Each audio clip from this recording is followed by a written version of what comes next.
మీ అందరితో నేను ఇంకొక ప్రార్థన కూడా చేస్తున్నా. ఇక్కడికి వచ్చేటప్పుడు కంది రైతులు కొంతమంది కలిసిండ్రు. అన్నా, కేసీఆర్ సార్ ఉన్నప్పుడు కందులు ఎప్పటికప్పుడు కొంటుండే, మరి ఇప్పుడు మా జిల్లాల ఈ రోజు వరకు 4-5 కూడా పెట్టలే కందుల కొనుగోలు కేంద్రాలు, అందులో కూడా మళ్ళీ రేషన్ పెడుతున్నారు, 3 క్వింటాల్లే కొంటామంటున్నారు. చాలా తప్పన్నా, చెప్పన్నా రైతులకు అన్నాడు. మరి మన కంది రైతులకు కూడా నేను విజ్ఞప్తి చేస్తా ఉన్నా. అద్భుతమైన కంది పండించే రైతులు మన కొడంగల్లో, మన పరిగిలో, మన వికారాబాద్లో, మన తాండూరులో, ఈ ప్రాంతంలో నారాయణపేటలో చాలా మంది ఉన్నారు. మీరందరూ ఆలోచన చేయాలా. మనని ఇయాల తొండలు గుడ్లు పెట్టని భూములను అవమానం చేస్తున్న ముఖ్యమంత్రి మనకు అవసరమా? ఆలోచన చేయండి. అట్లాగే ఇక్కడికి వస్తుంటే నాకు పెద్దలు కేసీఆర్ గారు ఒక మాట ఫోన్ చేసి చెప్పినారు. కేసీఆర్ సార్ దగ్గరికి ఈరోజు కొంతమంది వచ్చినారు, బ్రాహ్మణ సోదరులు, రజక సోదరులు. వాళ్ళందరూ పోయి సార్ని కలిసిండ్రు. అక్కడ కలిసి ఆ రజక సోదరులు చెప్తున్నారట, సార్ మీరున్నప్పుడు మాకు 200 యూనిట్ దాకా మాకు కరెంటు ఫ్రీగా వస్తుండే. ఇవాళ రాష్ట్ర వ్యాప్తంగా ఇటు దోబీలు కావచ్చు, రజక సోదరులు కావచ్చు, అటు నాయి బ్రాహ్మణ సోదరులు, మంగళ సోదరులు కావచ్చు, మా అందరికి మళ్ళా బిల్లులు ఇస్తున్నాడు రేవంత్ రెడ్డి ప్రభుత్వం. సంవత్సరం బకాయి అంతా కూడా కట్టుమంటున్నాడు. ఒక్కొక్కరు 40,000 కట్టాలంటుండు. యాడికెళ్ళి కట్టాలి సార్ అని చెప్పి వాళ్ళు అడుగుతా ఉన్నారు. ఉత్తమ్ కుమార్ రెడ్డి గారు మంత్రి, ఆయన సొంత నియోజకవర్గం నుంచి ఇవాళ రజక సోదరులు వచ్చి మన నాయకుడు కేసీఆర్ గారితో మొరబెట్టుకుంటా ఉన్నారు. అంటే ఎంత దారుణంగా ఉందో ఈ ప్రభుత్వం, ఆలోచన చేయాలి. నేను అసెంబ్లీలో కూడా అడిగిన రేవంత్ రెడ్డి గారిని, అయ్యా రేవంత్ రెడ్డి గారు, నువ్వు పెద్ద పెద్ద మాటలు మాట్లాడుతున్నావు, రుణమాఫీ అయిపోయింది అంటున్నావు, నేను అద్భుతాలు చేసినా అంటున్నావు, ఏ ఊరికి పోదామో పోదాం పా అని అడిగిన.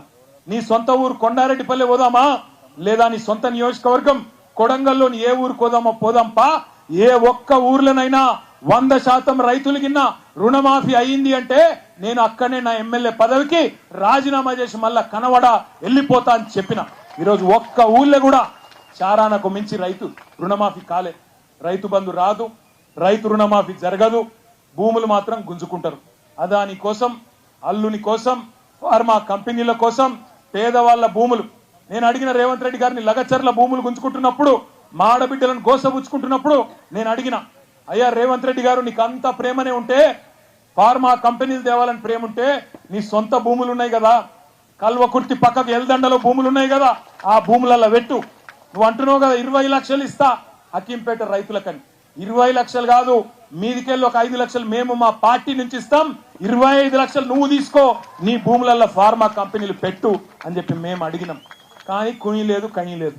ఇవాళ అదాని కోసం, అనుముల అన్నదమ్ముల కోసం ఇష్టం వచ్చినట్టు కొడంగల్ను వాడుకుంటా, ఇక్కడ ఆడుకుంటా అంటే ఇది నీ అయ్య జాగీరు కాదు, నీ తాత జాగీరు కాదు, గుర్తుపెట్టుకో రేవంత్ రెడ్డి అని చెప్పి హెచ్చరిస్తా ఉన్నాం.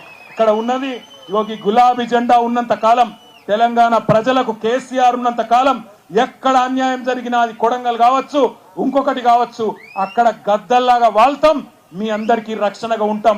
ఎక్కడ ఎవడెవడు ఇలా కొడంగల్లో మా నాయకుల మీద కేసులు పెడతా ఉన్నారు. నిన్న రాత్రి ఈ మీటింగ్ కు రాకుండా ఉండేందుకు రైతు సోదరులు ఎక్కడికక్కడ కాంగ్రెస్ వాళ్ళు చికెన్ దావత్లు పెట్టిరాడు. చికెన్ దావత్ పెడితే మంచిగా తినూరి. రేపు మళ్ళా ఎలక్షన్లప్పుడు కూడా దావత్తులు అవి ఇవి మస్తుంటాయి. ఇక కొడంగల్ కదా, పైసలకేం తక్కువ ఉంటుంది. ఇక ఆడ ఈడ చంపుతున్న పైసలు ఉన్నాయి మస్తుగా రేవంత్ రెడ్డి కాడ. పైసలు ఇస్తే బరాబర్ తీసుకోండి, నేను అద్దంటలేను. కానీ ఓటెవలకేయాలి? ఏ గుర్తు వినబడతలేదు? ఏ గుర్తు వస్తున్నాయట? జల్దీ జెడ్పీటీసీ ఎంపీటీసీ ఎలక్షన్లు వస్తున్నాయట. ఏ గుర్తు? ఎవరు కావాలి ముఖ్యమంత్రి? మళ్ళా ఎవరు? కేసీఆరేనా? గట్టిగా ఒకసారి జై కేసీఆర్, జై తెలంగాణ. అయితే ఒక మాట చెప్పుడు మర్చిపోయాను. ఇక్కడనే దామరగిద్ద తాండాలు కూడా భూములు గుంజుకుంటున్నారంట. ఆడికి కూడా వస్తాం, అక్కడ కూడా కొట్లాడతాం. మన నారాయణపేట మాజీ ఎమ్మెల్యే రాజేందర్ రెడ్డి అన్న చెప్పినాడు, అక్కడ కూడా తప్పకుండా వచ్చి అక్కడ కూడా యుద్ధం చేస్తాం. ఆ విషయంలో కూడా ఎవరు అనుమానం పడద్దు. మీరు దయచేసి ఒప్పుకోకపోతే చాలు, మీరు కన్సెంట్ ఇవ్వకపోతే ఏ ప్రభుత్వం కూడా గుంజుకోలేదు. ఆఖరికి ఒక మాట చెప్తున్నా, చివరికి ఒక మాట చెప్పి నేను ముగిస్తా. ఈ కొడంగల్ ప్రాంతానికి నీళ్లు తెస్తున్నా అని చెప్పి రేవంత్ రెడ్డి గారు 4,350 కోట్ల రూపాయలతో నీళ్లు తెస్తున్నా అని చెప్పి కొత్త ప్రచారం మొదలుపెట్టిండు. ఆ ప్రాజెక్టు కేవలం ఆయన కాంట్రాక్టర్ మంత్రి కోసం, ఆయన కమిషన్ల కోసం తప్ప మీకు నీళ్లు ఇయ్యని కోసం అయితే కాదు. ఎందుకంటే పాలమూరు రంగారెడ్డి ఎత్తిపోతల పథకంలో ఇప్పటికే 1,50,000 ఎకరాలకు నీళ్లిచ్చే సౌలతు కేసీఆర్ గారు పెట్టినారు. 90% పనులు పూర్తయినాయి. 10% పనులు పూర్తయితే మీకు నీళ్లు వస్తాయి. కానీ రేవంత్ రెడ్డి గారు ఆయన కమిషన్ల కోసం పైసల కోసం కాంట్రాక్టర్ మంత్రి కోసం ఇవాళ కొత్త లిఫ్ట్ పెట్టి జూరాలకెళ్ళి నీళ్ళు తెస్తా అంటుండు. పచ్చి జూటా మాట నమ్మొద్దు అనే మాట కూడా రైతులకు విజ్ఞప్తి చేస్తూ, ప్రపంచంలో ఏ మూల ఏ క్షణం ఏం జరుగుతుందో వేగంగా తెలుసుకోవడానికి తొలి వెలుగు వాట్సాప్ ఛానల్ని ఫాలో చేయండి.